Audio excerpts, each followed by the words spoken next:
seperti itu. Apa ya, harus bawa guide yang lokal lah, guide Nah, lokal itu yang tidak bisa menjelaskan. nah, Kalau kita menjelaskan pakai bahasa Inggris ya harus ngeyel. iya. Guide lokal Dan itu biasanya yang bahasa lokal dia bisa membantu kita. Oke, Mas Irsyad dan Mas Wildan, ini sudah bisa langsung kita mulai aja ya. Oke, silahkan Mas Suciani. Oke, Saya nanti ngomong setahu saya tentang India. Ya, Mas, nanti cuma sharing-sharing aja berkaitan dengan di India dan juga di Mesir nanti. Ya. Ya, selamat datang pada para narasumber, kepada Bapak Irsyad, Muhammad Irsyad, dan juga Bapak Wildan Mahir Mutakin. Ya. Terima kasih telah menyempatkan waktunya di dalam diskusi kita mengenai kajian hukum pidana di negara-negara Muslim. Dan juga untuk Bapak Rektor UIN Radin Mas Said Surakarta dan seluruh jajarannya, dan juga kepada Pusat Studi Hukum dan juga Pusat Studi Konstitusi UIN Radin Mas Said Surakarta. Saya juga mengucapkan terima kasih atas kerjasamanya, dan juga kepada Fakultas Syariah UIN Radin Mas Said Surakarta. Oke, di kesempatan kita pada kali ini, kita akan sedikit sharing-sharing saja dan santai ini ya, Mas Irsyad dan juga Mas Wildan. Nanti kita bertanya santai di sini, kemudian hanya sekilas saja yang nanti kita membahas berkenaan dengan pengalaman Mas Irsyad dan juga pengalaman Mas Wildan di negara yang mayoritas memang Muslim gitu ya, untuk Mesir sama India gitu Mas ya. Ya, kalau dihitung jumlah penduduknya bisa dibilang dengan Indonesia lebih banyak Muslimnya. Lebih banyak di sana, oke. Di Mesir apalagi ya, di Mesir dengan sejarah yang begitu panjang terkait dengan Islam di sana, pasti perkembangan mengenai hukum sangat besar sekali di sana.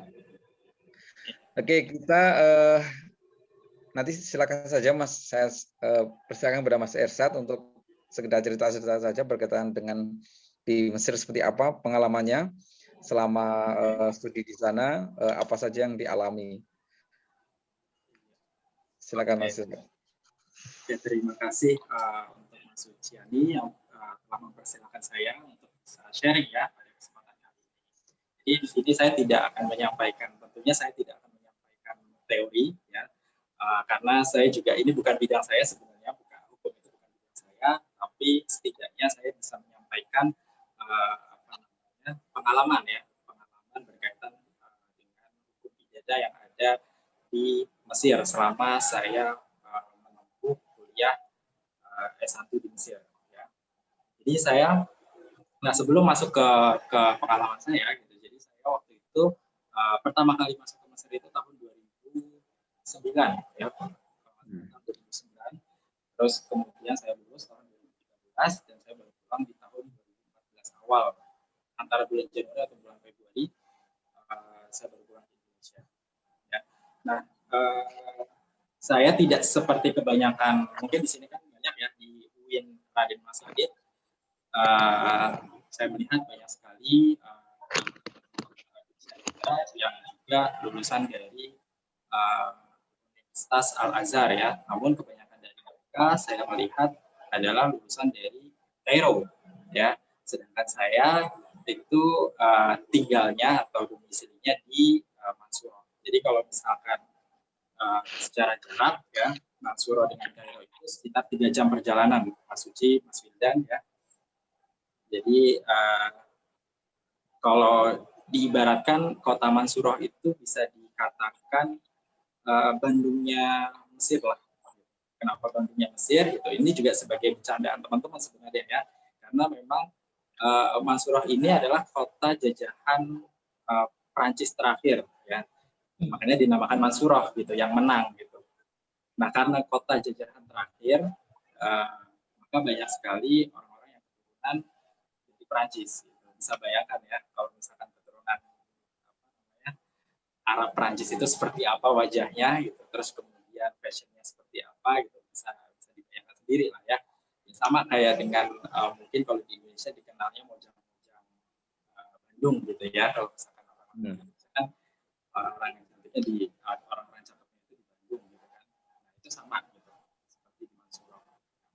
Makanya ada guyonan nih, biasanya sering ada guyonan kalau misalkan di Mansuro itu sulit sekali untuk mencari orang yang jelek. Tapi kalau misalkan di Kairo susah sekali mencari orang yang cakep gitu. Nah, itu hanya sebatas guyonan aja gitu. Karena memang saking banyaknya kalau misalkan kita keluar itu melihat orang-orang yang cakep gitu. Oke, anyways, jadi saya kuliah di Mansuro selama 4 tahun. Saya sempat di tahun terakhir ketika setelah saya lulus saya pindah ke Tonto gitu. Jadi saya ada pengalaman. Selain saya di Mansuro, saya juga berpengalaman pindah ke Tonto. Kenapa saya memilih 2 kota ini? Itu tadi gitu, karena masih sedikitnya gitu warga negara Indonesia yang tinggal di kota-kota tersebut ya. Kalau di Mansuro sendiri kurang lebih ada 60 warga negara Indonesia yang tinggal di sana, ada mahasiswa Indonesia yang tinggal di sana, hanya sekitar 60-an orang, sedangkan di Tonto lebih sedikit lagi gitu. Makanya kenapa saya memilih untuk tinggal di kedua kota tersebut. Karena apa? Karena saya ingin bisa lebih belajar ya budaya, terus kemudian bahasa gitu kan, jadi apa namanya warga lokalnya. Dan alhamdulillah gitu terbukti bahasanya ya lebih cepat gitu daripada dengan teman-teman saya yang ada tinggal di Kairo gitu. Karena kalau misalkan di Kairo kita keluar rumah atau keluar apa namanya imaroh atau apartemen gitu, itu kita ketemu lagi dengan orang Indonesia gitu. Jadi sulit untuk menggunakan bahasa Mesirnya gitu kan, bahasa lokalnya.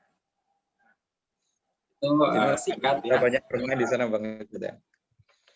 Malah lebih kenal dengan orang selain Indonesia banyak di sana ya, di Mesirnya.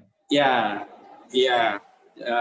Dan ini juga menjadi pengalaman berharga buat saya gitu kan. Ketika saya tanya dengan teman-teman saya yang ada di Kairo, itu jarang sekali yang bisa diundang oleh teman-temannya orang lokal atau orang Mesir gitu, untuk mengikuti acara-acara adat mereka gitu, seperti acara pernikahan dan lain sebagainya gitu. Saya seringkali diundang ke desa-desanya atau ke kampung-kampungnya, sehingga saya bisa merasakan, oh ternyata begini toh gitu adatnya, oh ternyata begini toh gitu kan, apa namanya pernikahan di sini gitu dan lain sebagainya. Itu saya menjadi tahu gitu dengan saya tinggal di sebuah kota yang memang jarang orang Indonesianya atau penduduk asingnya, seperti itu.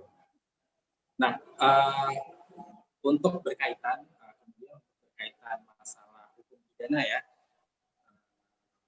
ini langsung loncat nih jadinya. Gak apa-apa ya Mas Suci ya. Sebenarnya kalau misalkan Mas kita diskusi banyak berkaitan itu.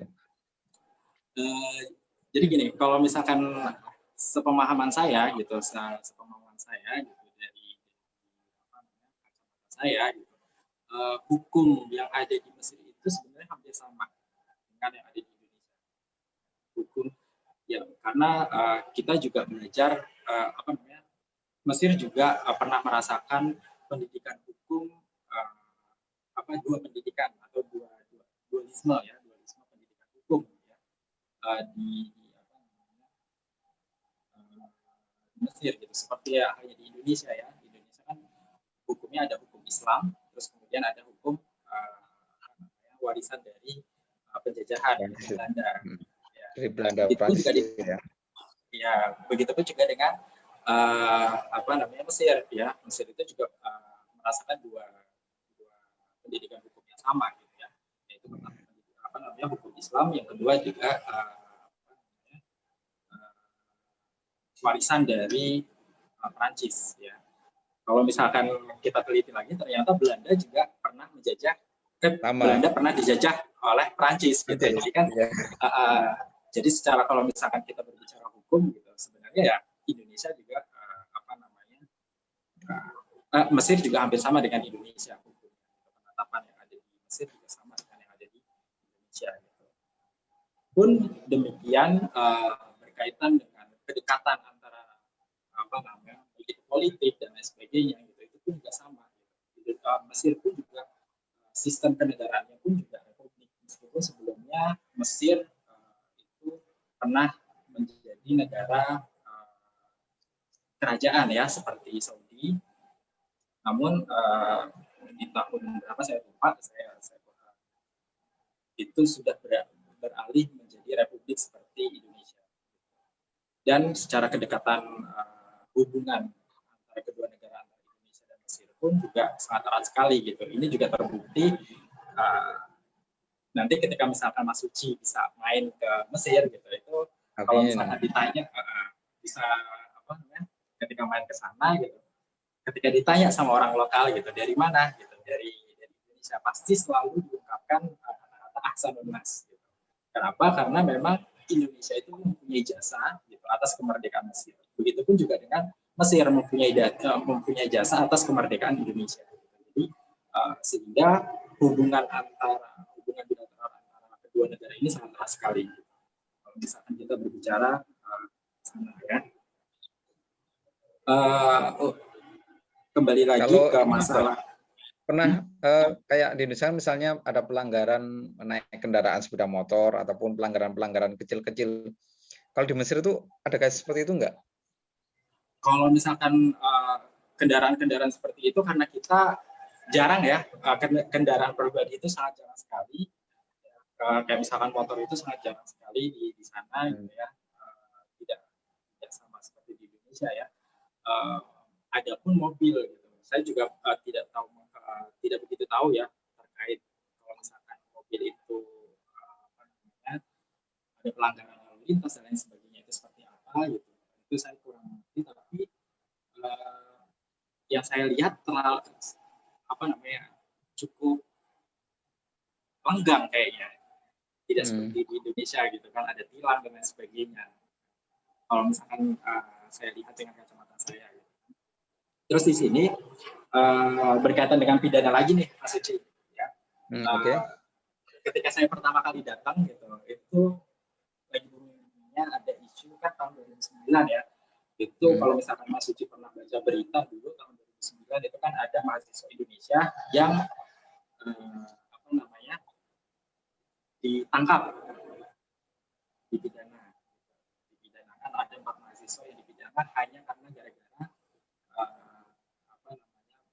mengikuti atau entah itu mengikuti kegiatan ataupun mempunyai buku karangan dari ulama salah satu golongan organisasi masyarakat tertentu gitu, seperti Ikhwanul Muslimin ya. Jadi Ikhwanul Muslimin ini memang adalah organisasi terlarang di Mesir. Makanya kenapa kita diwanti-wanti oleh KBRI itu untuk menghindari gitu, untuk tidak berurusan dengan yang namanya Ikhwanul Muslimin. Gitu. Karena apa? Karena ini sudah pernah terjadi oleh beberapa di antara mahasiswa Indonesia. Jadi, nah di sini juga ya Allah, mungkin ada sedikit. Mas. Nah, panggil Mas Yani. Ya, di sini ada sedikit, sebenarnya ada sedikit pertanyaan dari saya sebenarnya, gitu kan? Kan kalau misalkan kita di Indonesia itu hukum pidana itu berlandaskan asas praduga tak bersalah ya biasanya ya. Ya benar sekali. Kalau di sana gitu, kalau misalkan berdasarkan cerita yang saya dapatkan gitu dari mulut ke mulut gitu dari teman saya gitu, terkait kasus 4 mahasiswa ini yang ditahan di Mesir gitu, itu sepertinya kok tidak berlaku asas praduga tak bersalah. Justru yang berlaku adalah asas praduga bersalah gitu. Itu yang saya amati, yang saya cermati. Karena apa? Karena mereka sudah dimasukkan ke penjara, mereka sudah sudah diberikan hukuman seperti penyetruman dan lain sebagainya gitu, padahal belum terbukti gitu bahwa mereka mengikuti organisasi tersebut gitu. Iya. Nah itu yang ketahui ya berdasarkan kasus ini. Ya itu berarti mirip sama Arab Saudi gitu ya. Arab Saudi juga semacam itu. Jadi ditangkap terlebih dahulu baru nanti dibuktikan ya. Iya, seharusnya kan untuk melindungi hak asasi manusia kan seharusnya setiap orang itu dinilai tidak bersalah sampai ada bukti yang menyatakan bahwa dia bersalah gitu kan. Iya benar-benar. Ya, Tapi kalau misalkan saya melihat kasus ini gitu, itu kebalikannya gitu. Jadi seseorang itu ketika misalkan diduga atau disangkakan, wah ini kayaknya bersalah nih gitu, maka dia langsung dibawa, terus kemudian dimasukkan sel, terus kemudian diinterogasi, dihukum dan lain sebagainya gitu. Baru ketika misal ada bukti-bukti ya yang menyatakan bahwa dia tidak bersalah gitu, baru dilepaskan. Nah, ini yang terjadi pada 4 mahasiswa ini. Itu pengalaman yang saya tahu berkaitan dengan hukum pidana. Itu Mas Suci. Oke, sekarang kalau Mas Wildan gimana Mas untuk di India Mas? Selama berapa tahun di India kan Mas Wildan? Ya, saya 2 tahun Mas Suci. 2 tahun ya? Ya, 2 kali puasa, 2 kali lebaran tidak pulang. Bintang Tayyib. Enggak apa-apa, malah yang lain aja pengen ke sana gitu. Kecuali pada saat sekarang Mas ya. Kalau sekarang masanya COVID-nya mengerikan di India sepertinya. Ya. Oke, silakan Mas Wildan. Gimana pengalaman-pengalaman di sana selama studi di India? Ya. Terima kasih. Bismillahirrahmanirrahim. Assalamualaikum warahmatullahi wabarakatuh. Waalaikumsalam warahmatullahi wabarakatuh. Ya, yang saya hormati kolega saya Mas Suciani, Irsyad, ya, alumni Al Azhar Kairo, Mesir. Sebenarnya saya ke India ya sudah cukup lama ya, 2012 dan sampai 2014 ya. Jadi saya saat ini mengikuti perkembangan India ya dari televisi ya, karena memang pengen sebenarnya ke sana lagi, cuman belum memungkinkan ya karena situasi yang sekarang kan India jadi sorotan karena banyak kasus COVID-19 ya, di sana ya. Memang kalau India ya, saya di India karena beasiswa dari pemerintah India sebenarnya. Jadi ini disekolahkan oleh orang India, jadi belum ada beasiswa LPDP ya. Baru setahun setelah saya di sana itu ada beasiswa unggulan Dikti, ya, teman-teman saya ada yang nekat ke sana bayar kuliah sendiri, baru kemudian tahun kedua dapat beasiswa dari Dikti ya. Karena memang pendidikannya murah dan berkualitas. Gitu. Ya.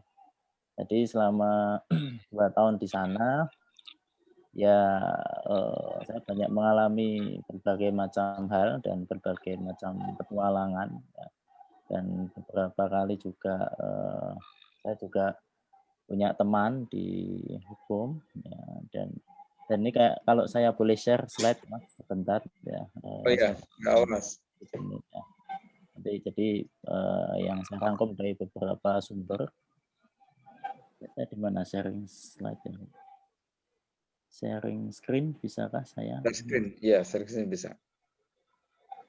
Bentar. Share screen ya.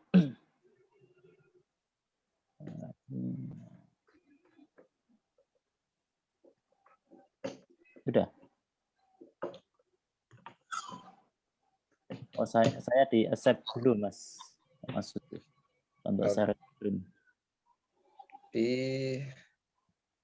Dijadikan host mungkin Mas. Nah, di sini host disable participate sharing screen. Oh, ini yang Mas ini dari Fakultas Syariah ini membuatkan host. Kalau dikirim ke saya Mas, nanti saya boleh. Saya kira saya melanjutkan perbincangan sebentar. Karena di situ sebenarnya ada pengertian dari termasuk lembaga-lembaga yang menangani hukum di India. Masuk.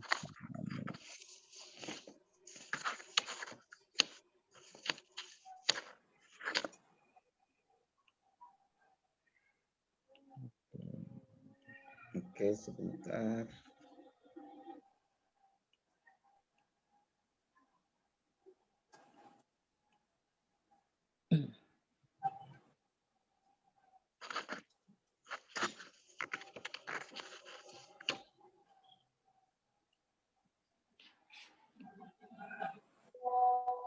Oke, sudah. Ya, sebentar. cuman sedikit saja, nanti yang lainnya cerita-cerita seperti Mas Irsyad tadi. Kalau sekarang yang lagi ngetren ya berarti COVID ya. Kalau dulu yang pas ketika saya di sana itu memang banyak terjadi ini ya, mungkin India kalau dengar berita-berita yang sisi buruk, sisi baik itu juga ada. Salah satunya adalah berita-berita tentang banyaknya ini pemerkosaan mungkin ya, karena katanya India tidak aman bagi perempuan. Dan sebenarnya kalau yang saya alami sih tidak seperti yang diceritakan oleh media-media yang ada di Indonesia. Ya. Karena saya sendiri tinggal di kota yang 40% itu penduduknya Muslim, yaitu di kota Hyderabad. Itu bisa di kota Hyderabad.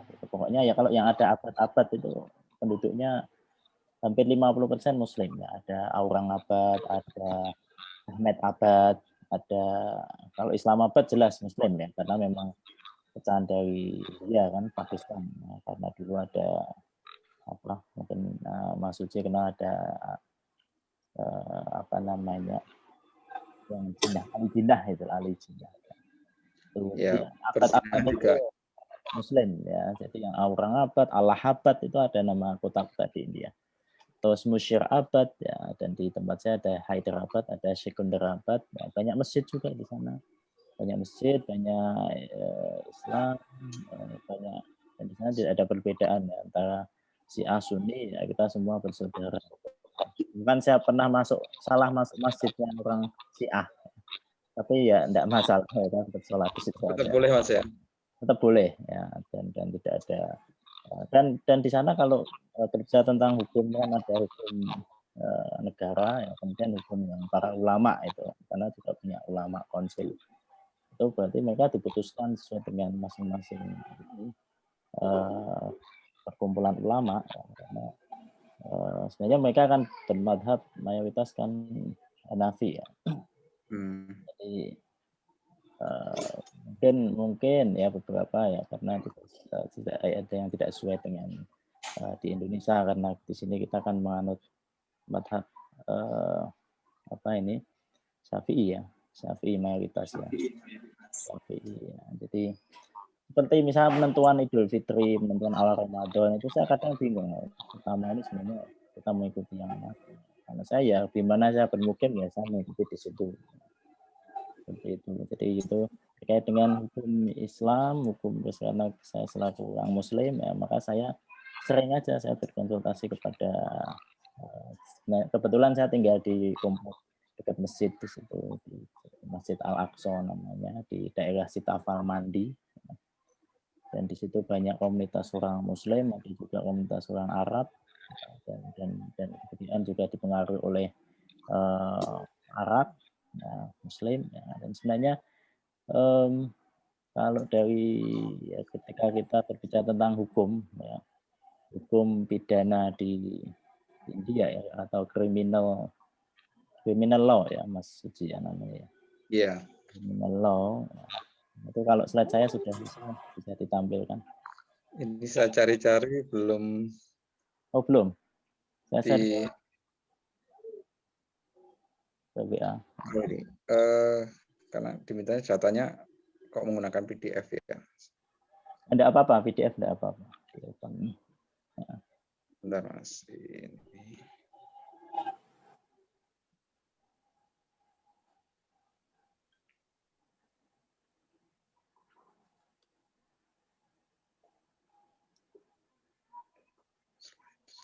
Jadi kalau India kan semua sudah tahu bahasanya India itu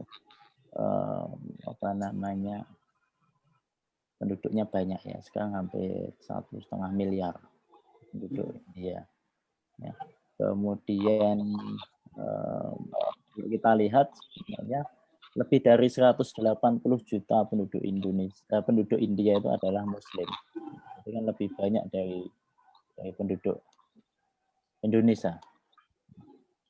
Jadi sekitar lebih dari 180 juta penduduk India adalah Muslim ya. Dan kita punya Perdana Menteri, Presiden Muslim ya, Abdul Kalam, kemudian Perdana Menteri Muslim ya, di India.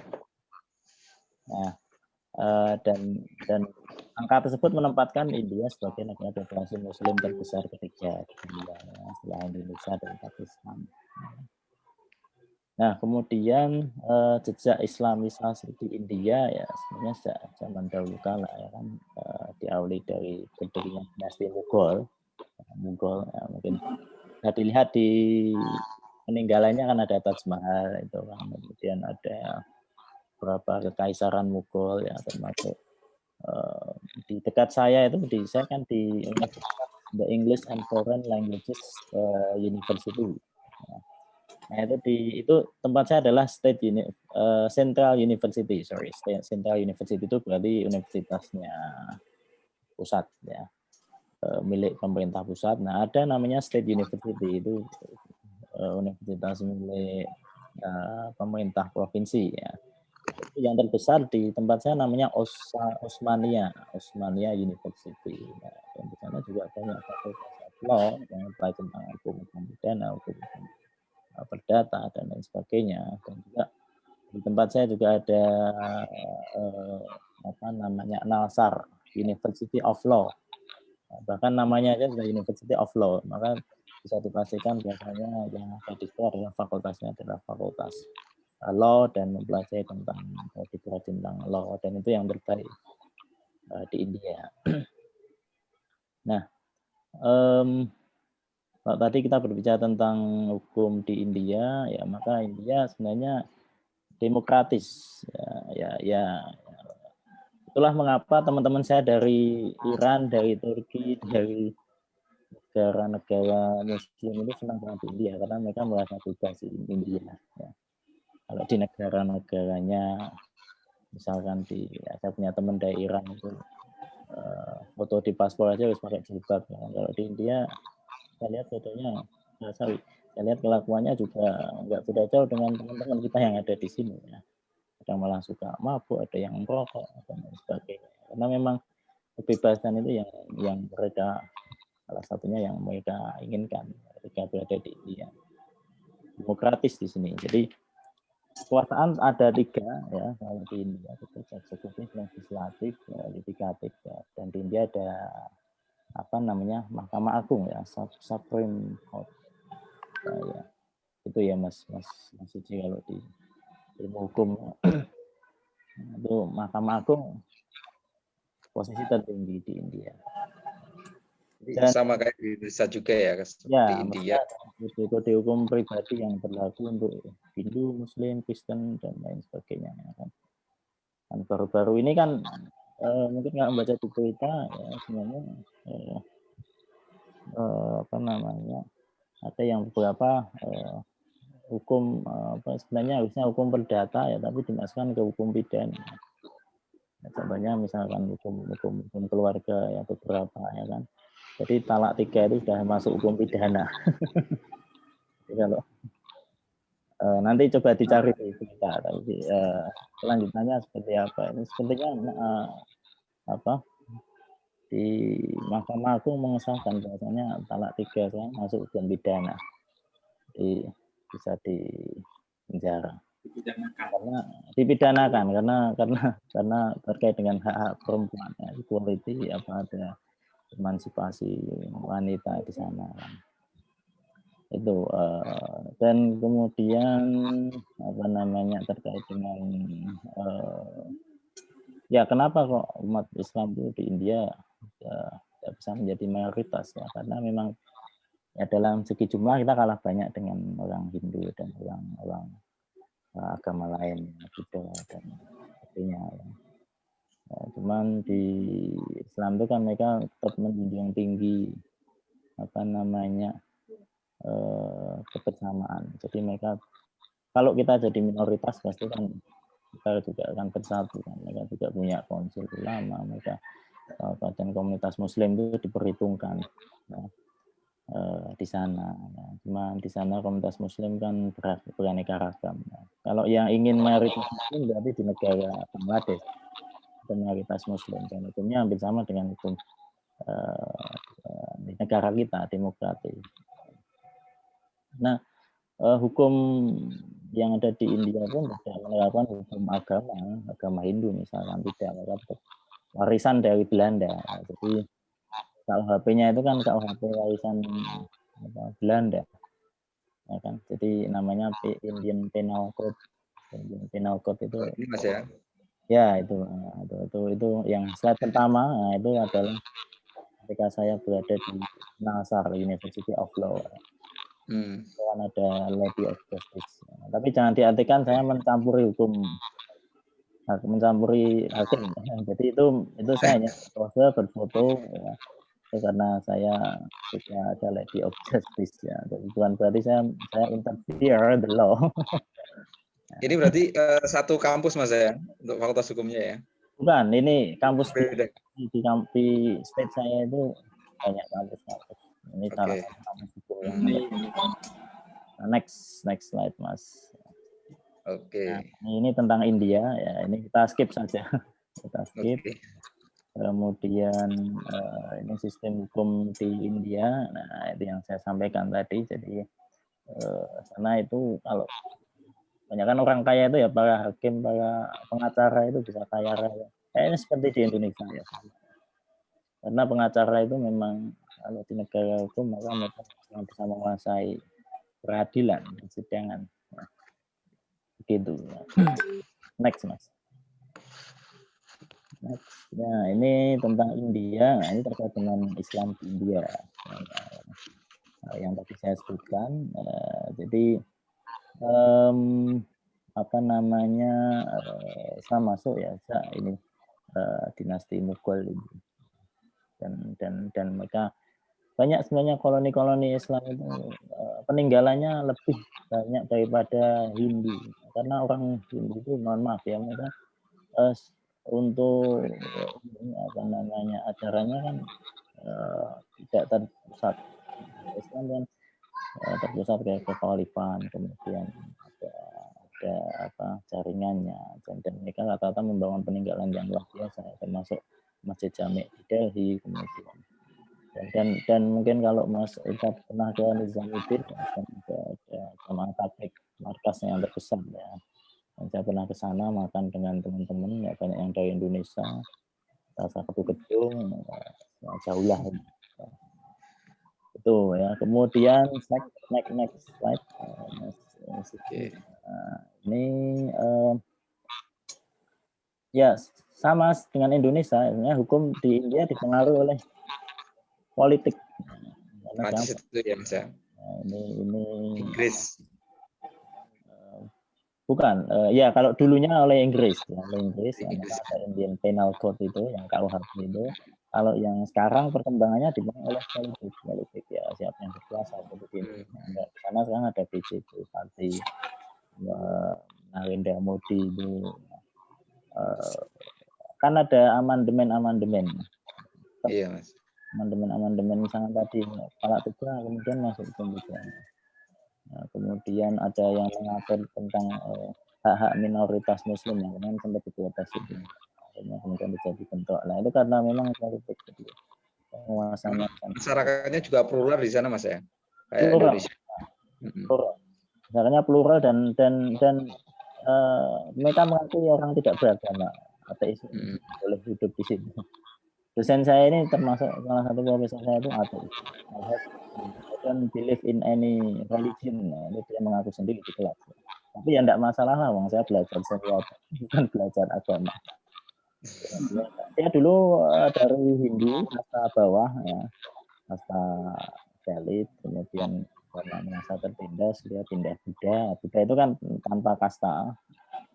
Acaranya terutama itu kemudian hukum-hukumnya juga lebih nyaman. Kemudian setelah itu kok merasa karena pikirannya lebih dari ya, dia mengandalkan rasio maka ya tidak percaya agama, jadi dia ateis.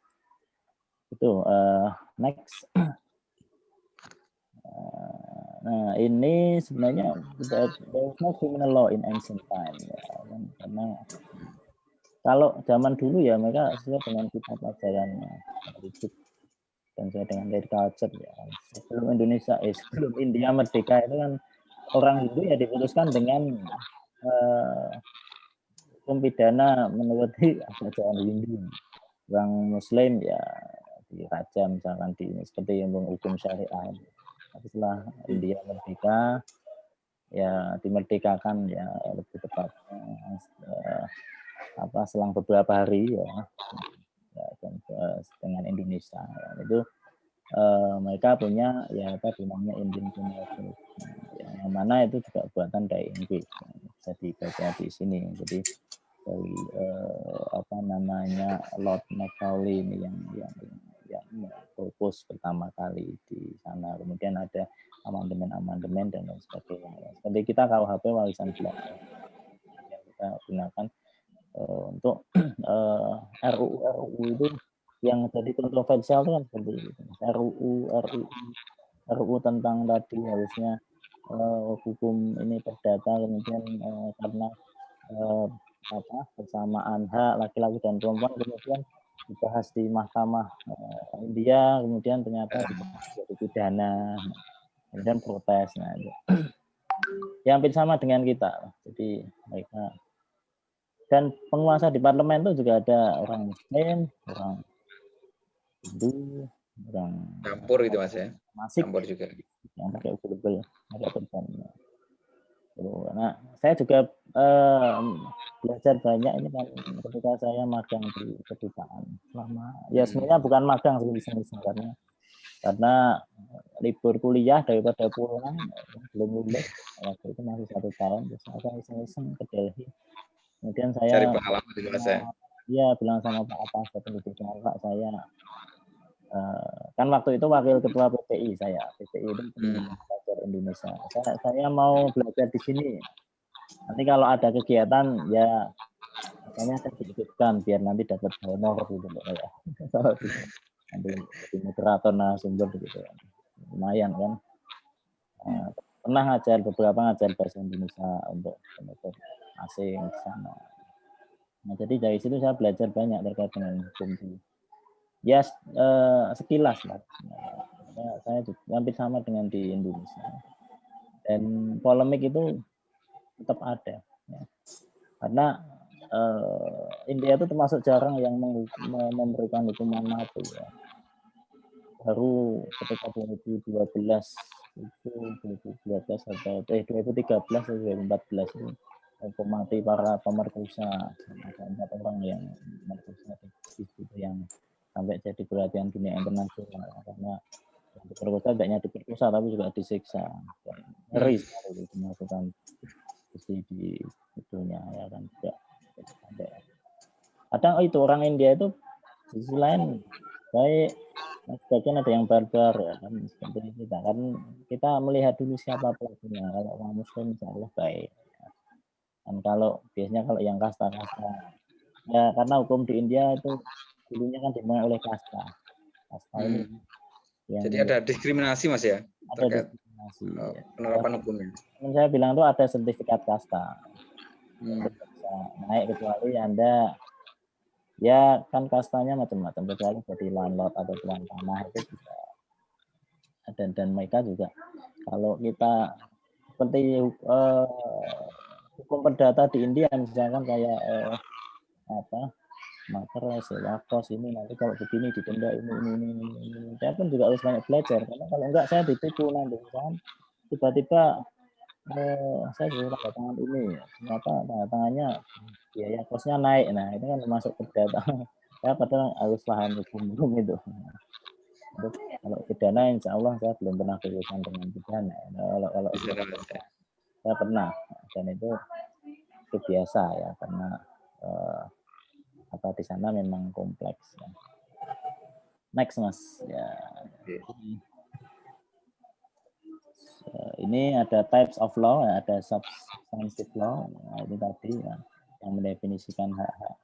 Nah, yang saya maksud tadi Indian Penal Code itu adalah KUHP-nya. Nanti Mas Suci bisa membaca. Iya benar. Itu mengatur lengkap. Terus ada stages of committing the crime, ada motive, intention, preparation, attempt, commission, ya, sama dengan di Indonesia. Jadi tidak langsung serta-merta dihukum tidak. Aja ya memang menampilkan asas praduga tak bersalah. Kalau di sana terkait hubungan seks itu memang bebas Mas ya, atau seperti apa sih? Saya baca-baca terkait di Karena India. India itu sebenarnya negara bebas tapi menganut norma ya. Orang Hindu itu kan juga mempunyai norma. Norma agama mereka ya. Mereka ya tidak memperbolehkan seks di luar nikah. Tapi anehnya kan India itu saya tidak tahu, mungkin nanti dibaca lagi dia melegalkan juga gay itu, homoseksual. LGBT itu Mas ya. Itu di sana ya, bisa dibilang India itu seperti Amerika yang nomor 2. Liberal. Jadi lumayan liberal juga ya, bebas gitu Mas ya. Liberal ya. Maka Anda juga harus hati-hati dengan cowok di India. Cowok India maksudnya. Bukan semuanya begitu. Bisa dilirik cowok. Oh, teman saya itu nggak hanya dilirik, dilus-lus, bahkan dibelok. Tapi itu kan belum termasuk yang tindakan ini. Kalau di kampus kan ada seksual harassment, ada dilindungi semua. Nah, walaupun di sana bebas berpakaian, tapi kan juga harus sesuai dengan norma. Kita saya kuliah aja, teman saya pakai tank top, pakai ini. Nah, apalagi kampus saya kampus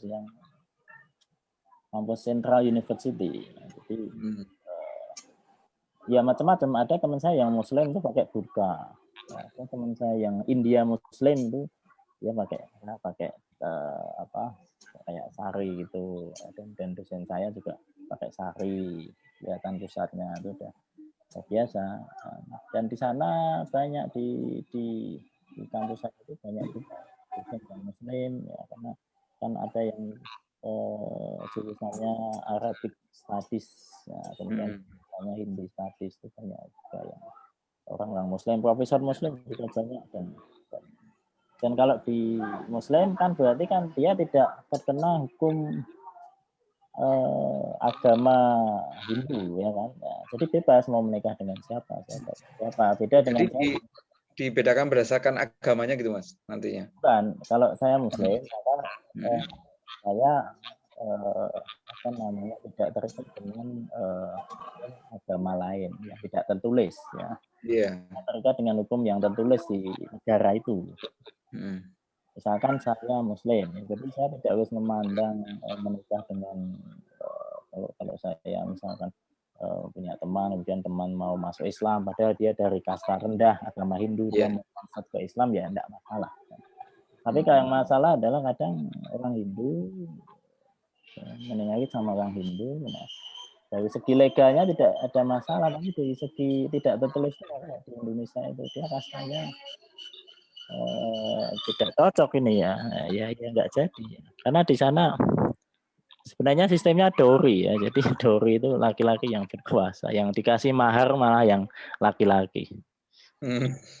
Kebalikan aja. Ya kan Mas, yang dikasih mahar yang laki-laki, perempuan tuh malah mengeluarkan banyak biaya. Ya model seperti di Padang mungkin kurang lebih ya. Padang. Perempuan di dan itu, tapi nggak tahu. Tapi sana laki-laki deng, ya, laki-laki yang dikasih mahar dan sistem dowry itu. Itu Mas, terus mungkin slide saya yang terakhir ini tadi types of law, ini. Nah, Indian Penal Code ini juga hanya berlaku kepada orang India ya. Kecuali di Jammu Kashmir yang ini ditanyakan sama Mas Irsad tadi ya. Karena di Jammu Kashmir itu kan itu rebutan 3 negara ya, ada India, Pakistan dan Cina. Jadi kalau Mas Irsad masuk di negara yang bagian Ladakh itu berarti masuk ke India, nanti agak ke atas itu Pakistan, nanti masuk agak ke timur gitu sudah wilayahnya Cina ya. Jadi dan sebenarnya saya punya teman orang dari Kashmir ya, orang Kashmir itu sebenarnya pengen merdeka dari India tapi nggak boleh sama India, dan dia kalau orang Jammu Kashmir itu orangnya ganteng-ganteng ya, kayak 11-12 kayak Mas Irsad lah, agak mancung. Standarnya berarti ya. Ya, seperti kalau dosen syariah ada Pak Dekan Pak Ismail Yahya itu ya mirip ulama. Oh iya. Tinggi terus ini Ya. ya. Mancung. Ya, itu orangnya mancung cantik-cantik ya. Pokoknya orang Kashmir itu futsun yang enggak kalah sama orang. Di situ mayoritas 90% ya Muslim ya. 90% Muslim. Ya, dan itu yang warga lokal memang pengennya memang merdeka dari India kan, karena India juga pengennya seperti Pakistan dulu, tapi kan tidak bisa karena Pakistan sudah menyusun strategi dan ada yang mengawali dulu. Kalau Kashmir kan karena terpecah jadi 3, jadi teritorinya juga 3 ya, jadi kita kalau cegat itu kecegat tentara mana ya. Dan saya pernah ke daerah Simla itu dekat Jammu Kashmir itu masih wilayah India, jadi tidak ada masalah, dan kita ada teman saya sama teman saya orang India. Tapi kalau sudah agak ke atas ya ini semakin, apalagi di sana kalau dingin kan ekstrim ya. Kalau salju ya ini. Nah, kalau ke Kashmir bagus sih, pemandangannya bagus pas musim semi itu. Tapi kalau musim dingin ya nggak kelihatan sebenarnya. Yang penting saya ke Nepal ya. Saya pernah ke Nepal juga dan pernah ke Nepal, Mas? Gimana di Nepal? Bagus ya. Saya ke Nepal itu kan saya dikira orang Nepal. Kita kan sama kayak orang Nepal wajahnya. Muka Indonesia, muka Nepal. Iya. Ya udah langsung diajak ngomong pakai bahasa Nepal, pakai bahasa Inggris. Enggak paham aja. Dan di Nepal itu ya Kathmandu, ibu kotanya itu kan terletak di atas, di lereng Gunung Himalaya. Saya waktu itu ke sana karena conference ya, terus saya berpetualang. Bayangkan dari Hyderabad, India Selatan agak ke tengah, naik kereta ya sampai ke perbatasan itu selama 5 hari ya. Kemudian dari perbatasan nyebrang, terus seharian naik bis melewati lereng Gunung Himalaya itu, dan itu perjalanan hampir seminggu. Dan ditawari bisnya setelah perbatasan itu, Anda ingin yang bis with insurance atau without insurance? Nah, ini maksudnya apa? Nah, kalau with insurance ya nanti kalau bisnya masuk jurang ya Anda dapat asuransi. Kalau without insurance ya sudah, salam. Kan horor kan ya. Ya udah saya with insurance, agak bayar mahal dikit ya, tapi kan ada dapat asuransi ya. Siapa tahu nanti misalkan pulang tinggal nama kan juga ada asuransi yang bisa diklaim.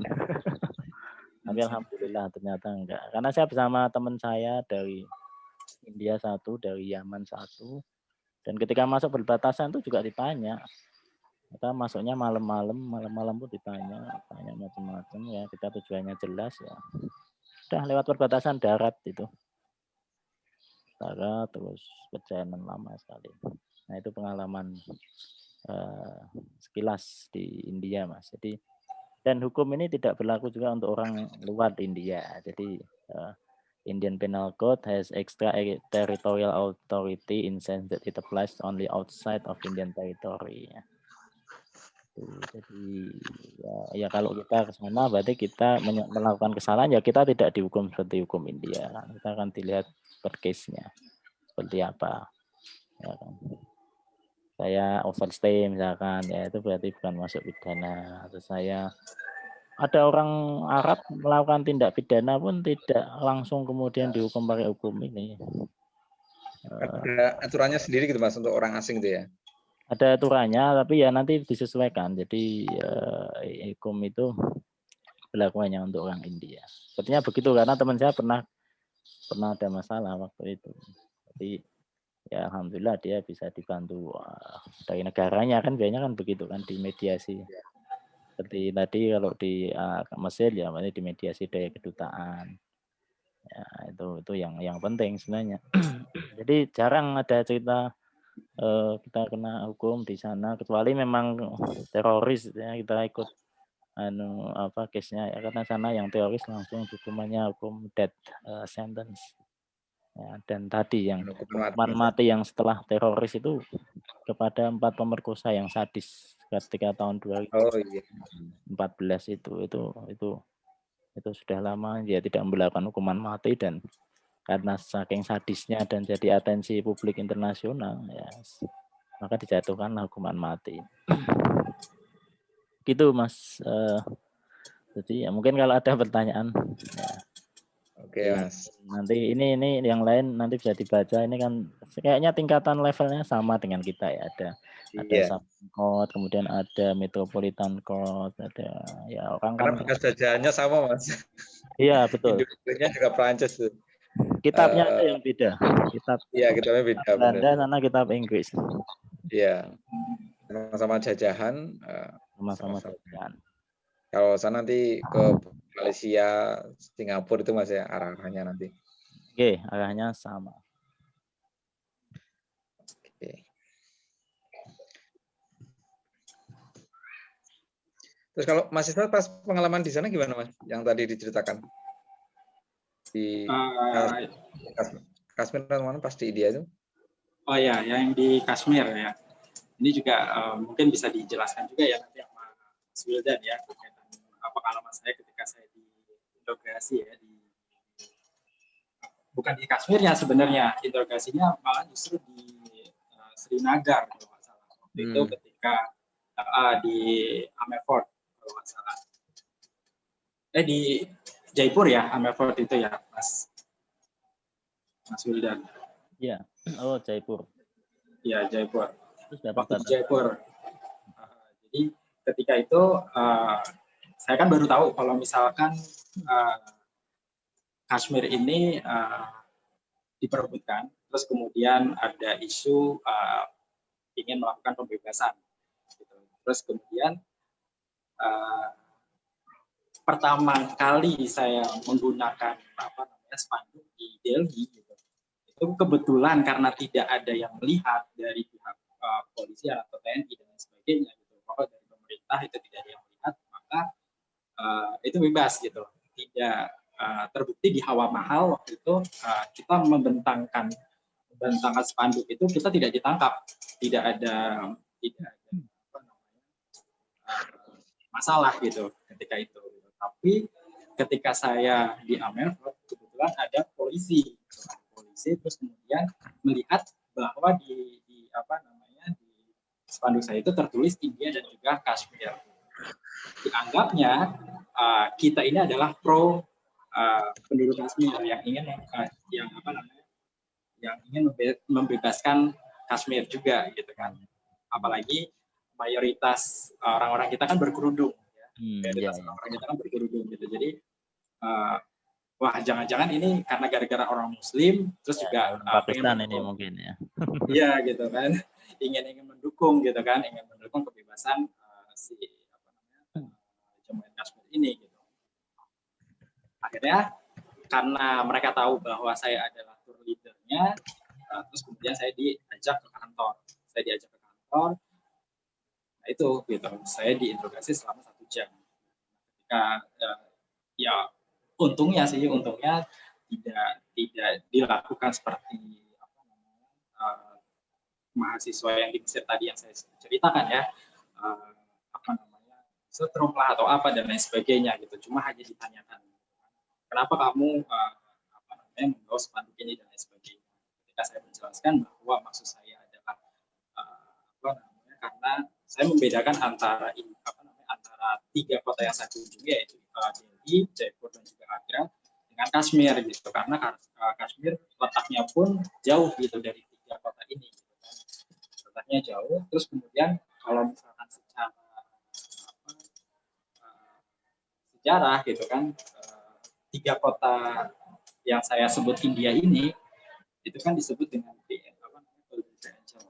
ya, sedangkan Kashmir ini saya tidak mempunyai istilah lain gitu, namanya untuk menjual. Dan juga salah satunya adalah Kashmir ini juga nilai yang kita jual karena di situ adalah mayoritas penduduk Muslim. Terus kemudian kita ke Gulmarg ya, ke gunung yang ada saljunya itu. Nah sehingga kita membedakan itu gitu. Kita jelaskan itu gitu. Alhamdulillah dalam selama kita diwawancara 1 jam, alhamdulillah ya kita dibebaskan. Ya. Ya begitu. Jadi Mas Suci, tadi kan Mas Irsad bawa rombongan, terus kalau ketika foto ke Hawa Mahal kan tidak ada masalah ya. Hawa Mahal itu Mas, tempat di di Rajasthan. Kan banyak jendelanya. Hawa itu angin. Mahal itu tempat. Nah, ya memang orang India dan Pakistan itu nasionalismenya tinggi. Kalau pernah ke Gujarat, kemudian ke perbatasan itu biasanya ada orang pernah melihat upacara penurunan bendera India dan Pakistan itu unik, itu asik nanti ya. Silakan di Google. Jadi ketika kita ke perbatasan India dan Pakistan, maka mereka akan menunjukkan kehebatan tentaranya masing-masing. Karena mereka memang menjaga kedaulatannya secara tinggi dan nasionalismenya tinggi, dan kadang orang India sendiri itu saklek dengan aturan. Dan ketika mereka sudah dijelaskan, kita memang harus sabar menjelaskan dengan panjang lebar. Jadi memang salah satu hal yang bisa saya peroleh dari kuliah di India adalah kita harus menjadi orang yang bersabar dan bersyukur. Bersyukur karena saya tinggal di tempat yang sebenarnya nggak terlalu kompleks orang kaya ya, tapi ketika saya ke Mumbai, ke kompleksnya Shah Rukh Khan, itu kan sudah wah mewah. Bahkan di tempat saya ada high tech city, kantornya Google, kantornya Microsoft dan lain. Tapi ketika saya berjalan memakai kereta itu ya, dari ketika saya ke Delhi kan naik kereta kan, sering naik kereta saya ke Delhi karena memang perjalanannya jauh kalau naik pesawat mahal, dan itu hampir 30 jam kalau Hyderabad Delhi naik kereta itu udah biasa. Itu ya kita melihat dari sisi India yang sisi Islam area itu kan kita merasa bersyukur, dan kita harus merasa bersabar dengan yang birokrasi yang bulat-bulat seperti itu. Memang itu hampir mirip dengan Indonesia. Saya pernah ketika itu ada orang Indonesia ditahan di bandara di Hyderabad ya, karena dia itu sebenarnya mau piknik atau apa gitu. Karena dia nggak bisa ngomong dan berdebat dengan orang India. Nah, saya karena yang di state itu ya saya dan teman-teman yang datang menyelamatkan, ya artinya menyelamatkan dari interogasi yang ada di bandara selama hampir 1 jam juga itu. Ya. Maka setelah itu kemudian kita buat kebijakan kalau ada orang Indonesia atau ini waktu saya masih di sana ya, orang Indonesia atau siapapun yang pergi ke sini entah dengan riset atau apa, kita akan bantu dengan memberikan jaminan. Jadi kita berikan jaminan, kita membuat surat, tanda tangani pakai materai, terus di scan, dikirim ke sana, bahwasanya sana nanti si A ini kalau masuk ke keluar dari airport, sebelum keluar kan diinterogasi imigrasi, ini sudah ada penjaminnya. Oh, penjaminnya adalah si Wildan, tinggalnya di sini, ID-nya jelas, plat nomornya ini, dan dia ke sini atas nama ini. Biasanya saya dikonfirmasi telepon, apakah benar ini your family? Ya, saya bilangnya family karena kalau tidak family nanti biayanya ribet.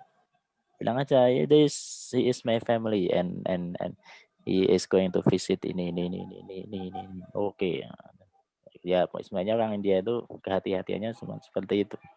Jadi ketika kita membantu orang Indonesia yang berwisata kan juga banyak itu, beberapa kali saya jadi tour guide lokal orang Indonesia yang datang ke India, dan dia entah datang karena short course atau apa ya, saya sarankan itu. Jadi gunakan nama teman-teman kita yang ada di situ, ya kita harus percayalah sama orang kita sendiri kalau mereka orang baik dan datang dengan tujuan yang bagus. Ya, biasanya kita berikan penjaminnya itu adalah kita, dan itu tidak ada masalah di imigrasi, langsung keluar, langsung nanti kita kasih alamat, mereka sampai di tempat kita. Dan kalau enggak memang ribet. Nah, saya sendiri pernah rame dengan petugas imigrasi gara-gara paspor extension saya itu stempelnya itu ditaruh di halaman yang agak belakang dulu. Kan ngeselin imigrasinya, lo kamu sudah habis overstay kok kamu masih di sini ya. Lo ini saya sudah di extend. Itu berdebat kita kasih bukti. Ya ini kan ada stampnya ini extend to kan saya kan tanya ketika visa saya habis misalkan tanggal 15. Nah, saya itu keluar tanggal 30, tapi visa saya sudah di-extend sampai bulan depan. Nah, itu kadang mereka kan harus debat dulu. Nah, itulah pentingnya memahami bahasa lokal ya. Itu kalau Mas Irsad mungkin paham bahasa Mesir yang bahasa jalanan. Kalau saya ya sedikit memahami bahasa jalanannya bahasa Hindi ya, biar nanti nggak ditipu atau biar nggak kena prank ya, kalau zaman sekarang. Itu ya, gitu. Karena bahasa Arab kalau di Mesir kalau kita pakai bahasa Arab yang sesuai dengan grammar bahasa Arab Saudi Arabia kan beda ya Mas ya. Beda. Itu bahkan penduduk lokalnya banyak juga yang nggak tahu gitu kan bahasa Fushahnya itu. Banyak sekali yang nggak tahu. Apalagi kalau misalnya kita belanja ke pasar gitu, kita menggunakan bahasa lokal aja, bahasa Arab Fushah itu mereka banyak yang nggak tahu. Iya, kita dipisui aja kita nggak tahu. Padahal bahaya kamu dipisui. Nah, lu ya tuh tak balas pisuan lagi ya. Tapi ya itu maksudnya ya seperti itu untuk pembelaan saja. Dan alhamdulillah kalau di India itu begini Mas, misalkan tabrakan di tengah jalan ya kan di India itu kan beberapa kota kan orangnya kan ngeyel nggak pakai helm itu sudah biasa dan sering bunyikan klakson kan tot. Saya nabrak bajai cetek ya, bajainya jatuh terus saya gundung. Kita berdebat di jalanan tuh hampir beberapa menit mungkin hampir sampai setengah jam. Sudah setelah itu selesai. Tidak ada yang maaf-maafan, tidak ada yang sampai itu polisinya nggak ada ya. Kalau polisinya ada ya nanti urusannya lama lagi. Kalau polisinya nggak ada, pokoknya kita adu debat salingan. Nanti banyak orang berkerumun. Jadi hampir sama kayak di Mesir. Iya. Itulah uniknya. Jadi nggak ada yang dirugikan. Terus terkait ini Mas Wildan, saya kan sering kali lihat tuh kalau misalkan di India, ya, kita itu berhenti hanya gara-gara menunggu sapi lewat yang lama. Iya, nah itu apakah ada undang-undangnya atau seperti apa gitu? Atau hanya karena alasan agama? Ya, etika gitu ya. Iya. Karena ada sapi ya. Nah, ini sapi duduk gitu kan lama sekali gitu. Mas Uci saya kirim gambar sapi ini ada ini. Oh iya. Saya tadi mau share gambar ini tapi belum. Oke, bentar Mas. Ini gambar sapi. Itu juga sempat saya alami soalnya. Kita nunggu 30 menitan kalau nggak salah itu. Menunggu sapi. Nah, itu sapi di dekat komplek tempat tinggal saya itu sapi itu kan kayak ayam di sini. Ada yang dijarke gitu aja, ada yang dimiliki oleh orang. Ya. Nggak hanya sapi Mas, sapi, babi, terus anjing, kayak ayam kalau di sini. Peliharaan dan nah ini Mas. Nah. Ini sapi mau dikorbankan oleh tempat kita ya. Bukan, ini sapi ini kedatangan sapi itu berkah bagi penjual roti yang ada di situ. Ya biasalah kalau anjir ke Bali kan sebelum toko buka mereka sembahyang dulu. Ini pakai dupa macam-macam terus dibuka tokonya ritual terus disirami air. Karena Hindu itu. Nah, nanti kedatangan sapi. Nah, sapi kan dianggap binatang suci ya kan. Suci. Jadi kalau sapinya di tengah ya paling truk bis itu cuma ngelakson aja dia nggak berani kok nabrak sapi ya nanti dikerumpiung orang komplek di situ. Sapinya nanti minggir sendiri atau digusah gitu minggir terus baru lewat. Ya memang agak agak unik dan kocak gitu dan kadang konyol. Kan kalau di kampus saya itu saya masih menjumpai merak Mas, kadang ada burung merak kalau pas musim-musim agak dingin gitu ya. Enggak terlalu dingin kayak di Indonesia. Tapi kalau panas ya ekstrim sampai 50 derajat. Karena orang selatan agak hitam-hitam daripada orang utara. Tapi burung merak, burung-burung yang jarang kita temui, monyet kalau pas musim dingin monyet itu ya bisa meloncat dari genteng ke genteng yang lain itu kalau musim dingin itu. Kalau enggak ditutup ya masuk rumah. Itu monyet berkeliaran. Jadi memang lebih ke nilai-nilai adatnya di sana ya, juga kental sekali ya. Agama, adat, nggak boleh disembelih. Ya, kepercayaan. Dan kita kalau pas Idul Adha saya berkorban sapi gitu kan, saya kan harus ketemu di masjid terus saya pernah tanya, lah nanti nyembelihnya di mana? Nah, nyembelihnya ya di dalam dia, jadi ada di situ ada kan karena beberapa kan komplek Muslim kan, nah itu orang Hindu nggak berani. Tapi kalau tahu sapi ini mau disembelih, kemudian dibawa ke suatu tempat, nah itu malamnya diambil polisi, nggak jadi korban. Kan harga sapi sana murah mas, 3.500.000, 5 juta udah dapat sapi. Oh malah murah toh? Nggak Saya kira nyampe 10 juta. dengan dianggap ini hewan suci malah jadi mahal gitu ya. Saya iuran kalau dirupiahkan tuh cuma 500.000. Waktu itu udah dapat sapi 7 orang, berarti sekitar 4 juta, 5 juta udah sapi yang bagus.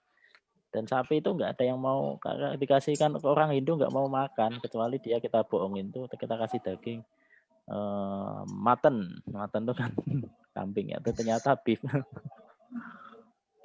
Dan mereka nggak makan sapi, ada yang vegetarian, orang Sikh itu yang nggak makan daging lagi, ya makanya sayur-sayuran tok, tapi ya bisa gemuk. Ini yang orang makan sapi kan orang Muslim, kemudian kalau saya pengen beli daging sapi itu berarti saya harus ke komplek Muslim gitu. Dan saya masak sapi juga harus perasaan dengan ibu kos saya, karena anak ibu kos saya adalah orang Hindu, dan saya tidak memperlihatkan kalau saya lagi masak sapi ini kan enggak. Dan sana termasuk binatang yang disucikan, sapi itu. Begitu Mas Suci. Jadi unik ya. Teman saya bilang kamu nggak boleh bunuh tikus lah. Gimana? Tikus saja nyuri makanan saya, masa nggak boleh bunuh tikus? Bahkan di India itu ada candi khusus dalamnya tikus. Iya, banyak sekali itu. Itu kan Mas Elsa pernah tuh. Coba googling Mas Suci ya, candi selain candi Kama Sutra loh ya. Kalau candi Kama Sutra itu ada di Khajuraho itu. Reliefnya tentang Kama Sutra. Ini ada candi tikus. Jadi candi di dalamnya tikus, nanti kalau Mas Suci masuk menemukan tikus-tikus itu, ada tikus putih, nah itu Anda beruntung. Oh gitu. Ya. Berarti bawa tikus putih aja kalau. Ya kalau berani megang tikus, Wong sampai sana aja tikusnya berkeliaran gitu. Gitu kan. Gitu, ya. Tapi bagi orang sana tikus itu dikasih makan, disembah-sembah. Kan unik kan. Ya begitulah Mas. Banyak di sana sebenarnya.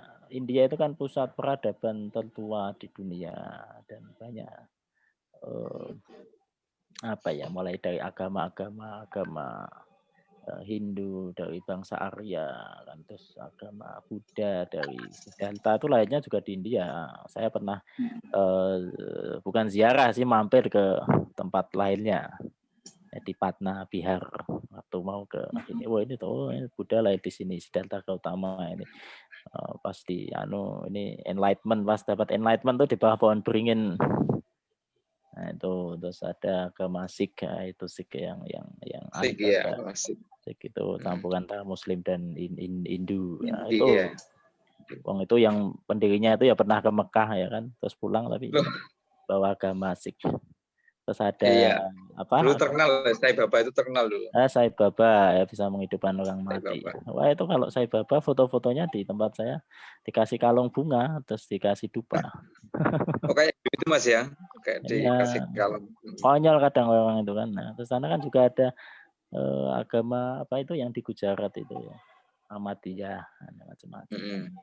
Oh ya, Ahmadiyah ya, dari India. Ya, dan orang Sikh itu. Ghulam Ahmad. Dan jangan dikira yang pakai gamis itu semuanya orang Muslim ya. Yang pakai gamis itu orang Sikh juga pakai gamis. Pakai gamis masuk tempel juga ada pakai gamis ya. Kalau pakai gamis pakai peci, nah itu baru orang Muslim. Pakai gamis jenggotan belum tentu orang Muslim. Itu kayak kalau Mesir misalnya pakai kerudung belum tentu Islam juga masih. Iya. Belum tentu ya. Belum tentu juga. Karena memang cara berpakaian semacam itu. Ya betul ya. Dan tadi hukumnya kalau di India ya ada hukum yang negara dan ada hukum agama itu yang mereka anut. Berarti kalau misalkan di India itu kan kalau di Indonesia itu sudah dibedakan ya antara agama dan juga umum ya. Di Mahkamah Agung sama pengadilan agama gitu. Ada beberapa kan kalau di Mesir itu kalau sepengetahuan saya itu sudah dijadikan jadi satu maksudnya. Kalau di India seperti apa Mas Wildan? Saya belum pernah melihat secara detail. Jadi sepertinya kalau Muslim kena perkara ya mereka di pengadilan negara. Kalau di Mesir kan dia meskipun satu tapi sumbernya adalah dari hukum Islam. Hukum Islam. Nah, sumbernya tetap dari hukum Islam.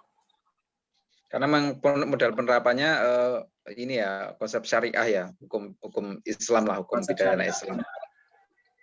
Iya, walaupun dia nggak bisa. Cuma kalau Mesir ya. Dirajam gitu, zina dirajam langsung kan nggak bisa ya, karena mereka pemerintahnya sudah republik kan.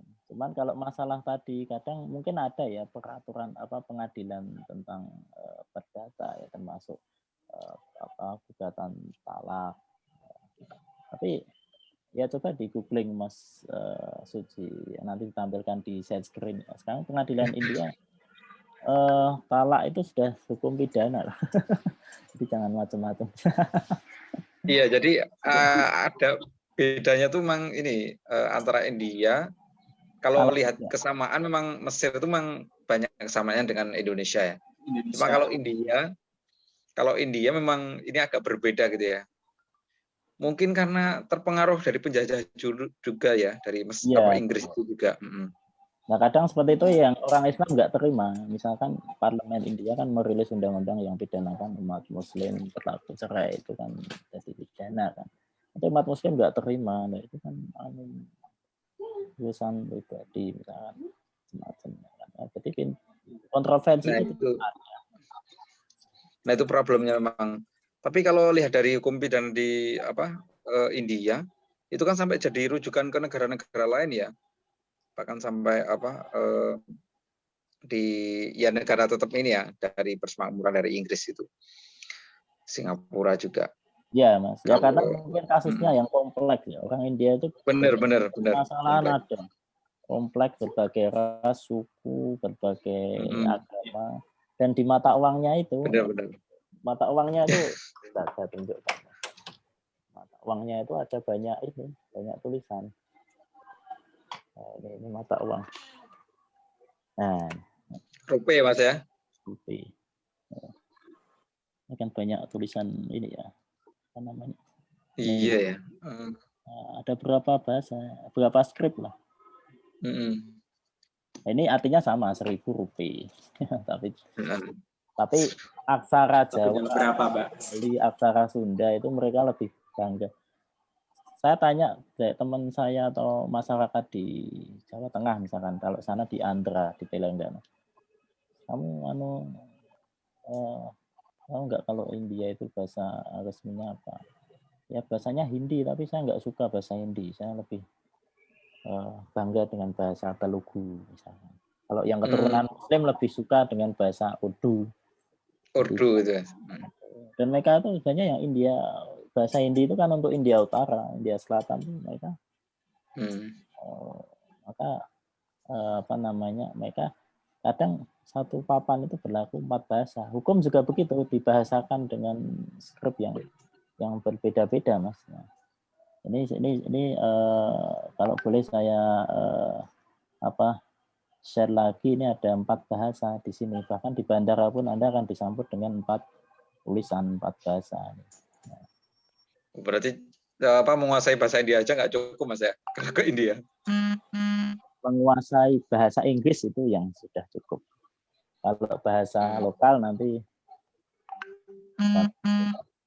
kalau bahasa Hindi itu kan sebenarnya hampir sama kok, cuman skripnya itu yang beda-beda itu yang kadang saya nggak tahu. Kalau sudah ke Maharashtra, ke yang pedalaman tuh nggak ada Inggrisnya, jadi saya bingung, nggak bisa membaca itu maksudnya apa. Oh ini Mas ya. Nah, itu sebenarnya sama airport village ya. Bahasa Hindi yang atas, yang bawah bahasa Telugu, yang bawah lagi bahasa. Tulisannya hampir sama gitu Mas ya? Tulisannya beda. Yang beda. Pakai huruf Latin, Yang dua Hindi, Sanskrit. Yang ketiga itu, yang keempat huruf Arab, Arapegon. Gitu. Kalau kita klasik Jawa itu kan pakainya itu kan Arapegon dari pondok-pondok. Ya seperti itu. Tapi bunyinya Hindi, bunyinya Jawa. Tidak nulisnya. Undang-undang juga begitu di translate juga. Kalau enggak ya nggak paham mereka itu. Dan undang-undang seperti itu kan kadang nggak menyentuh di kalangan bawah. Kalau kalangan bawah itu ya namanya kastanya bawah ya. Jadi ya, mereka itu kalau nggak cocok bisa jadi langsung bunuh diri, Mas. Ada case apa gitu kan. Ada movement apa-apa gitu. Mereka nggak cocok. Mereka itu dengan cara bunuh diri, gantung. Terjun dari atas. Oh, angka bunuh dirinya berarti lumayan tinggi, Mas ya? Angka bunuh dirinya dulu waktu ke sana lumayan tinggi. Ya. Tapi sekarang nggak tahu. Nah, kadang cara berpikir mereka itu di sisi lain modern, tapi di sisi lain juga masih tradisional. Karena ya itu karena banyak pergulatan di apa ataupun bahan-bahan hukumnya itu terlalu banyak di sana di India. Ya. Gitu benar. Orang India juga tersebar ke berbagai belahan dunia seperti orang Cina. Mereka ada yang kerja di Amerika, jadi CEO Google, macam-macam. Pintar-pintar banyak IT-nya ini. Tapi kalau yang pedesaan, yang kasta itu kan mereka apa namanya kolot gitu. Yang pintar ya pintar. Yang kaya ya makin kaya, banyak artis-artis yang kaya. Yang miskin ya rumahnya Sarukan tuh satu state ya, satu provinsi di Mumbai itu ada juga tempat tumbuh. Yang satu apartemennya misalkan semalam aja berjuta-juta, yang satunya hanya tinggal di pinggir kali, tinggal di bantaran railway, di bantaran. Banyak lah itu hukum nanti disesuaikan lah kalau gitu. Iya benar sekali. Karena kan ada aturan teman saya yang kuliah S3 itu ternyata dia malah dibiayai dapat beasiswa karena kastanya rendah. Beda dengan yang kastanya tinggi malah nggak dikasih beasiswa. Oh jadi kalau kastanya rendah malah ini Mas ya? Kastanya rendah itu kebijakan pemerintah, kasta rendah dari sana gitu. Ada peluang beasiswa doktor. Kalau kastanya tinggi walaupun pintar ya belum tentu. Karena beasiswanya tidak memandang ya kemampuan, dia juga memandang kasta juga sebenarnya. Karena mungkin ada yang memperjuangkan di parlemen itu bahasanya orang kasta itu harus belajar. Nah itu penting ya kalau dicontoh di Indonesia ya. Di perwakilan. Jadi yang kaya udah nggak ikut beasiswa gitu. Ya, saya pernah ngadakan seminar buku juga di India, Mas. Cuman saya nggak tahu udah disahkan belum ya. Jadi seminar tentang RUU perbukuan. Kan buku-buku di India itu murah, Mas. Buku-buku Cambridge, Oxford itu India bisa mencetak buku dengan harga murah karena apa? Karena bukunya sama dengan yang ada di UK, tapi kertasnya aja yang beda. Kertasnya kertas pura. Oh, jadi ini Mas ya, apa KW-KW gitu Mas ya? Bukan KW, dia dapat lisensi dari Cambridge, dari Oxford. Memang dicetak Indian edition itu bisa dijual dengan harga murah. Isinya sama, covernya sama, kertasnya aja yang lebih tipis dan cetaknya sama, bukan KW. Kalau KW kan luntur ini. Iya. Dia juga menghargai copyright, tapi masing-masing state itu punya perwakilan Cambridge, Oxford begitu kok. Ini saya dulu pernah ngundang Mas Ahmad Fuadi ini untuk sama Pak Dubes. Oh. Ahmad Fuadi. Oh iya, tahu. Dan dulu Utut yang 5 menara. Itu kan dulu kan awalnya kita ketemu di Delhi.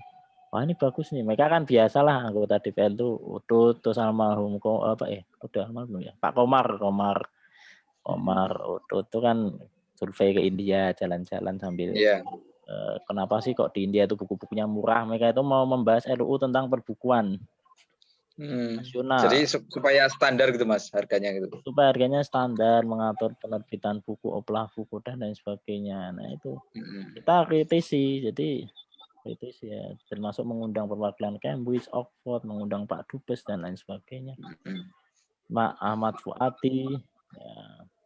Dan ternyata ya ketemu di situ, nah, tapi kan ya kita serahkan kepada anggota DPR ya. Kalau misalkan belum masuk prolegnas ya mereka nggak akan memperjuangkan dengan cepat. Padahal buku ini kan sekarang kan sudah berkembang pesat. Ya.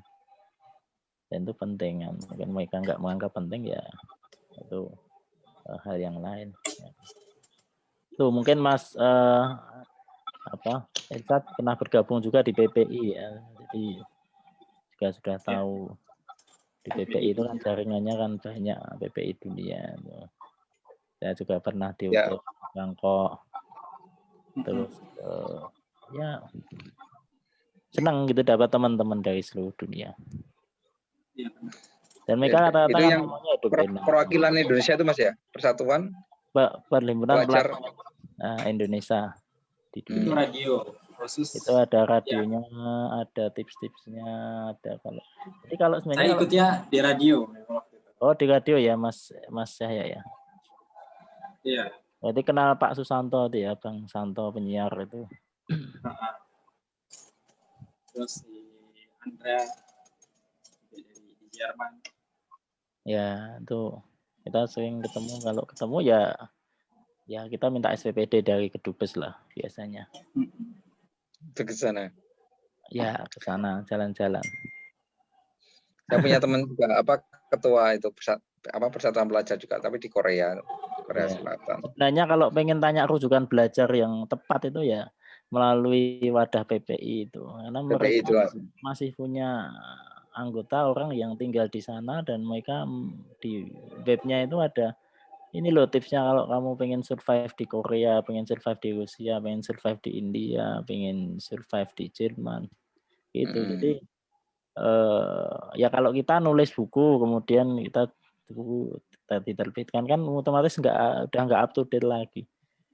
Iya benar. Langsung kontak saja yang masih di sana, gampang sekali kok.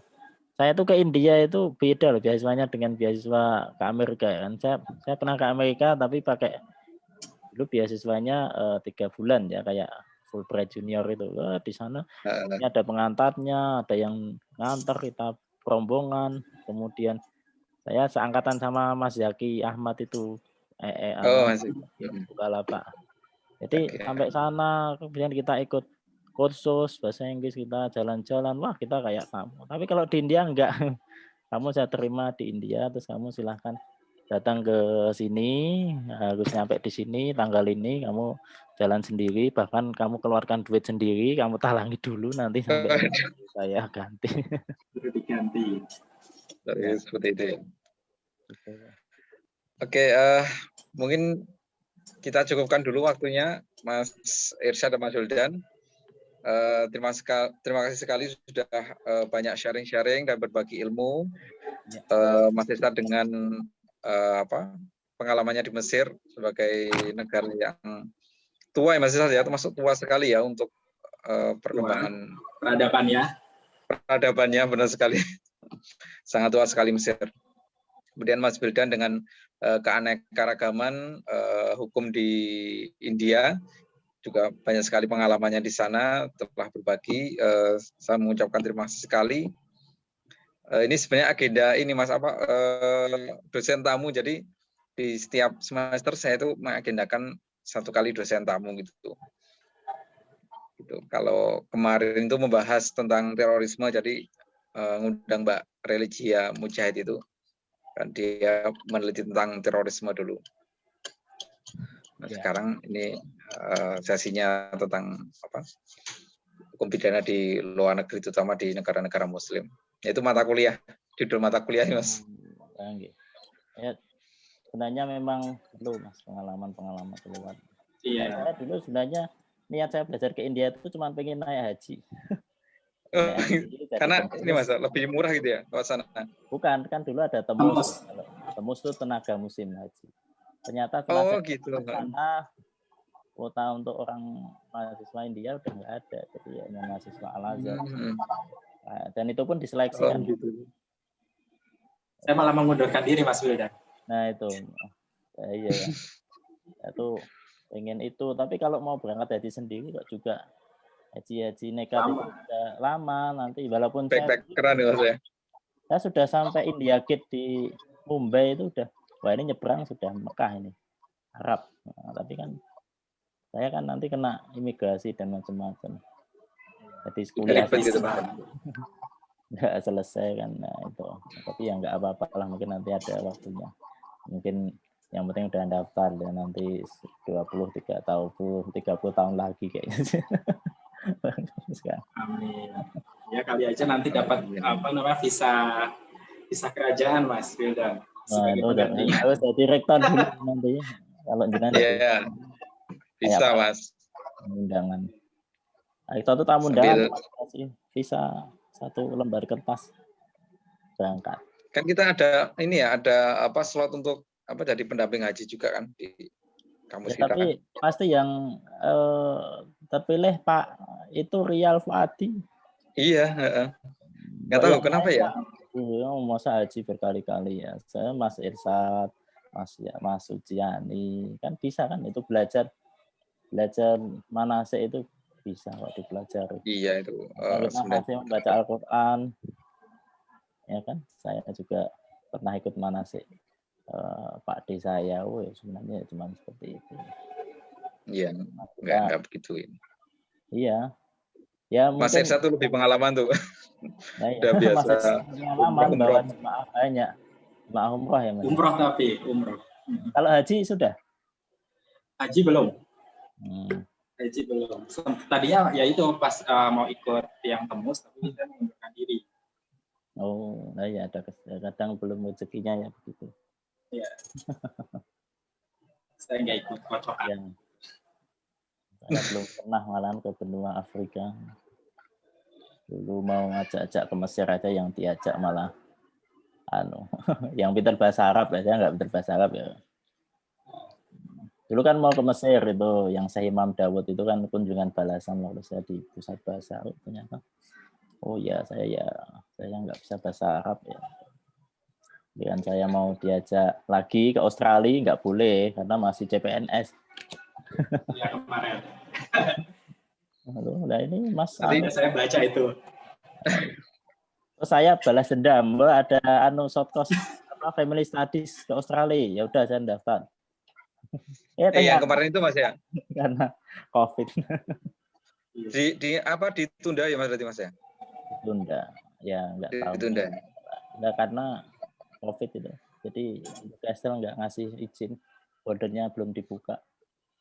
Iya. Nggak tahu nih sampai kapan buka aja sebetulnya lokasinya. Ya udah. Gimana? Ilmu yang sebanyak-banyaknya. Nanti sama Mas Suci boleh, sama Mas Irsad pergi kemana? Siap. Saya kemarin sebenarnya mau ke diajak teman-teman ke Korea. Wah ini sudah. Sama itu teman-teman di rektorat. Jalan-jalan doang sih. Sebelum pandemi. Oh, iya. Cuma ya ada pandemi ya. Kenapa? Oh belum sampai. Jadi ada pandemi terus nggak jadi Mas. Nggak berani. Ada pandemi itu nggak berani ngambil resiko lah ke sana. Iya betul. Ya mungkin begitu saja Mas Irsad, Mas Wildan. Saya mengucapkan terima kasih sekali sudah banyak berbagi ilmu, sudah berbagi ilmu juga nanti sama teman-teman mahasiswa juga. Mungkin dari saya begitu saja, nggak bisa ngasih apa-apa. Jadi ya cuma terima kasih saja dari saya. Ya semoga nanti bisa Mas itu. Saya belum pernah lihat rupiah ya seringnya. Oke, begitu saja. Mari kita tutup dengan membaca hamdalah. Alhamdulillahirabbil alamin. Dari saya begitu saja selaku host dan juga dosen hukum pidana Islam di UIN Radhi Mas Said. Sekali lagi saya mengucapkan terima kasih kepada Mas Irsad dan juga Mas Wildan sudah berbagi ilmu di pertemuan kita pada kesempatan kali ini. Oke, begitu saja. Wassalamualaikum warahmatullahi wabarakatuh. Waalaikumsalam. Terima kasih Mas. Ya Mas, terima kasih Mas sudah Mas Irsad.